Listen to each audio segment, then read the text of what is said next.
عاجل ومنذ قليل مفاجأة مدوية تحل لغز وفاة 5 أشقاء بقرية دلجة بمحافظة المنيا.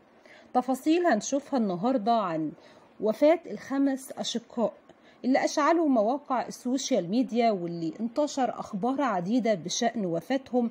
النهاردة بيان وزارة الصحة وتحقيقات رجال الشرطة بعد تحويل الأخ الأخير للطب الشرعي لتحديد سبب الوفاة. النهاردة هنكشف لحضراتكم مفاجأة يعني ما كانش حد يتخيلها، هي اللي تسببت بوفاة ال5 أخوات.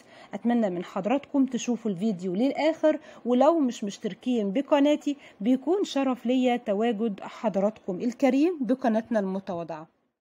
بإحدى القرى البسيطة بمحافظة المنيا بيوم الجمعة 11 مايو أسرة مكونة من أب وزوجته وزوجته التانية و7 أولاد.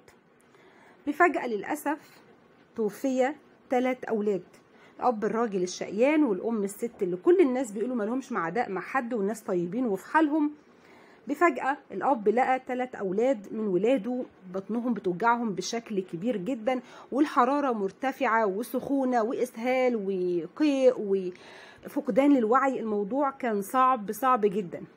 الأب والأم وبعض الأهالي أخدوا ال3 أولاد للمستشفى لمحاولة إنقاذ حياتهم. الولد الأول اسمه محمد 11 سنة وريم 10 أعوام وعمر 7 أعوام. تم دخولهم المستشفى، ولكن في اليوم التالي توفي الأخ الأصغر اللي هو عنده 5 أعوام مساء يوم السبت.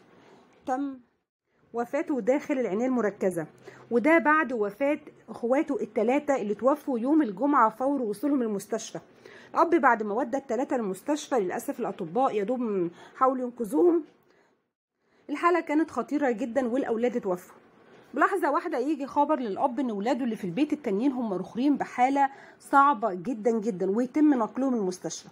وتم وفاة الأخ اللي هو الصغير اللي اسمه أحمد اللي عنده 5 أعوام يوم السبت، اللي هو بيلي وفاة إخواته ال3 يوم الجمعة.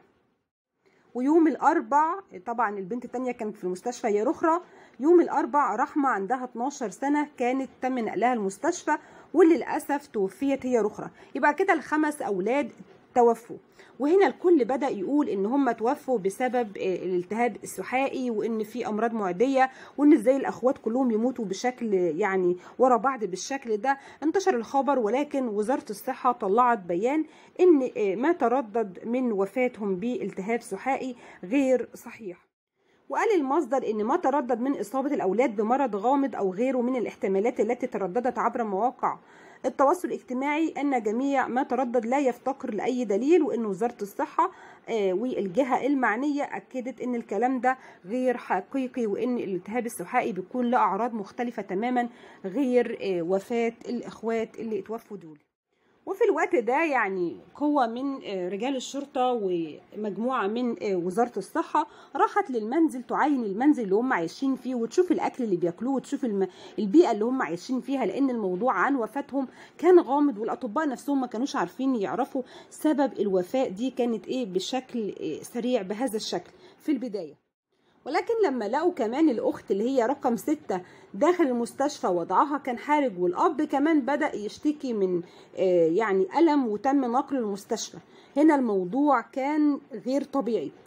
طلب وزارة الصحة أن يتم تحويل البنت الأخيرة اللي اسمها رحمة اللي توفت آخر واحدة، يتم تحويلها للطب الشرعي ويتم يعني تشريح الجثمان ومعرفة سبب الوفاة.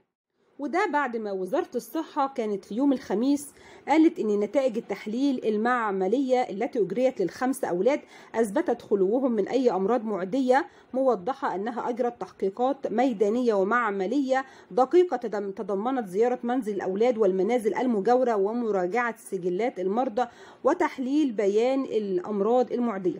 كما اكدت الوزارة ان نتائج التحليل المعملية لعينات الدم والبول والسائل النخاعي التي اجريت بالمعامل العام المركزية للصحة العامة أثبتت خلو الحالات من أمراض معدية بما في ذلك الالتهاب السحائي الفيروسي أو البكتيري. وأضافت أن تحليل عينات المياه في منزل الحالات أظهرت مطابقتها للمواصفات، وتولت جهات التحقيق حاليا التحقيق في الأسباب الغير مرضية للوفاة. وتؤكد وزارة الصحة أن الوضع الصحي العام للمنطقة مستقر ولا توجد أي تهديدات بأمراض وبائية أو معدية.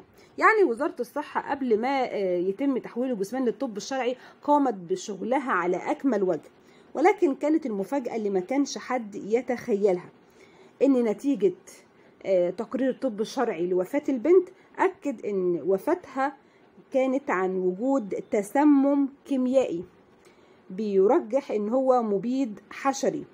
وأوضح أن تتابع وفيات الأطفال بالتسمم الكيميائي إنهم وفاتهم ورا بعض يعني بتتناسب مع البنية الجسدية لكل فرد منهم، حيث توفي الأولاد اللي هم ذو البنية الجسدية الضعيفة أولا وهم الأولاد الأصغر سنا، بينما الأولاد الأكبر توفي بعد كده بعدة أيام، وما زالت الابنة الكبرى داخل المستشفى على قيد الحياة. وأشار إلى أن تأخر ظهور الأعراض على الأب لعدة أيام عن أولاده بيعود إلى قدرته الجسدية على تحمل التسمم الكيميائي لفترة أطول ومقاومته، حيث استقرت حالته حاليا ولا يعاني من أي شيء داخل المستشفى بعد علاجه بشكل سريع داخل المستشفى. طيب التسمم الكيميائي ده جالهم منين؟ بترجح التحقيقات ان الاب في اليوم اللي الاولاد ماتوا ده فيه ده كان بيزرع الارض وكان بيعالج الزراعه بتاعته بمبيد حشري، ويرجح ان احد من الاطفال مسك الاداه اللي الوالد بيرش بيها الارض عشان الافات اللي بتطلع في الارض او الحشائش الضاره، وان جزء من الماده دي جه على الاكل عن طريق الاولاد او مسكوا الحاجه اللي كان باباهم بيرش بيها دي، خاصه الاولاد كانوا بيساعدوا والدهم في الارض والصغيرين كانوا بيلعبوا، فان الاولاد بقى يعني المبيد الحشري اللي كان بيرش بيه الزرعه جاء عن طريق الاكل او ايديهم مش كويسه وراحوا اكلوا بيها، فده اللي تسبب لوفاه ال5 اولاد.